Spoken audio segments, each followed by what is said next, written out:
Keeping it real. Keeping it real. I'm your host, Rev Al Sharpton, and we're back. It is Hot Button Monday, 1-877-532-5797. Let's go to Paperboy Prince in Brooklyn, New York. Hi, Rev Al Sharpton. It's amazing to get a chance to speak with you. A really big fan of everything you've done for the community and your just consistency in your service. Like you mentioned, my name is Paperboy Love Prince. I'm actually a rapper and an activist as well as a street performer here in New York City and Brooklyn as well. And during my experience as a rapper and performer, you know, I throw a lot of events. I have a lot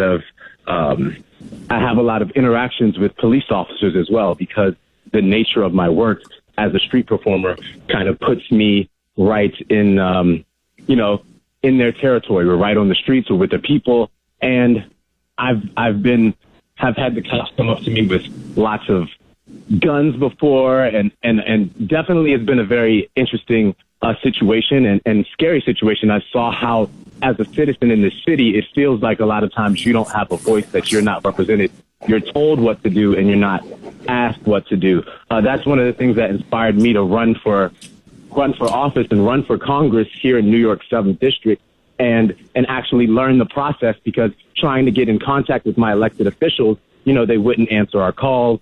They wouldn't really see our concerns. If we didn't have the money to donate $1 million, $1,000 to their campaign, they wouldn't actually interact with us. So with this recent situation that's happened of the police brutality in the Lower East Side here in New York, you know, there was an NYPD officer who was I believe he was a Latino NYPD officer going against a black person. And, you know, what seems to happen in this situation is they pit the minorities against each other. They'll have a Latino officer, a black officer, and then it'll be the police brutality a lot of times will be done by them to us.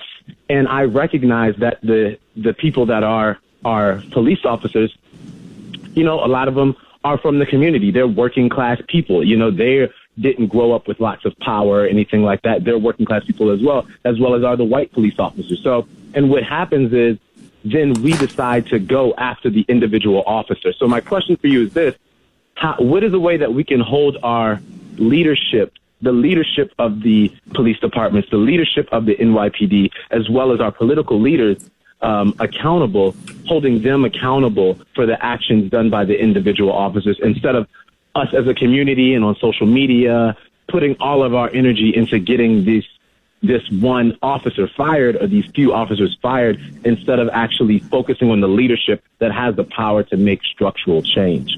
So I think it's a great question. Thank you for your call and good luck in your candidacy. I think that we must have a direct correlation between those that are in supervisory positions and those they supervise, where when they supervise, if there is a continual pattern of abuse that is not disciplined, then we must therefore be able to penalize that supervisor. And I think that I think you're absolutely right. The department must at some point be as responsible for the patterns of abuse as the individuals, where we do not continue to let them make it that is one at a time or is an individual thing, if there's a consistent pattern that goes unanswered and unaddressed. So I think you're absolutely right. Thank you, Paperboy.